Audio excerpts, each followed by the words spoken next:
Ku yakin ini semua. Masalah. Anu, Pak. Pak. Kocluke kumat. Apa? Pacange. Kula ijol mawon. Ijol ngapa? Niki sekoke mati sisih. Niki mboten saged. Ayo to, Mas. Enggak ijol. Wis kadung mbok celuk lho, moh aku. Iki tekan lho. Iki lho. Sekoke modal sing tok iki. Piye?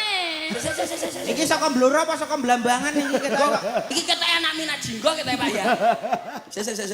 Koyo ngene iki piye iki? Oh glegere iki apik lho. Lah iya. Sak omongan ya apik lho. Lungguh mau jan ketok pantes pas lungguh di sawang ketok. Wo, kram. Iki jenenge sikil kram. Berarti diuntir metu banyune. Mosok metu. Keram. Kuwi jenenge sukram. Coba mak rutuk ngono lho, Pak. Coba Mak ngene, Pak. Loh, oh iya. Oh. Bablasan, Mas. Kebablasan. Heeh. Anu golekno las le diketok sitok. Aja to, Pak. Sakne iki lho. Ya dipasne. Nah. Oke, coba. Ayo, mlaku rono jajali. Loh. Sik. Rada madhep rono. Oh, ya bener le. Nyapa? Iki wayang ganti oli bocah iki. Wis ora kena diapa. Kaya ngoleni kok ganti oli. Ini kita bocah iki. Adik. Iya.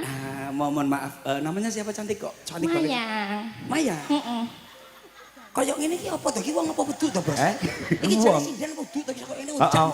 Pancen lek ku entuk mbiyen ning nggon rumah sakit jiwa. Wah, ngoten. Heeh. Iki lagi mari rong suwi 2 menit mau mari. Ya iki ODGJ, Mas. Iya. Lagi mana, Adik Maya asli dari mana, Adik? Asim Blora. Masuk, Adik. Heeh.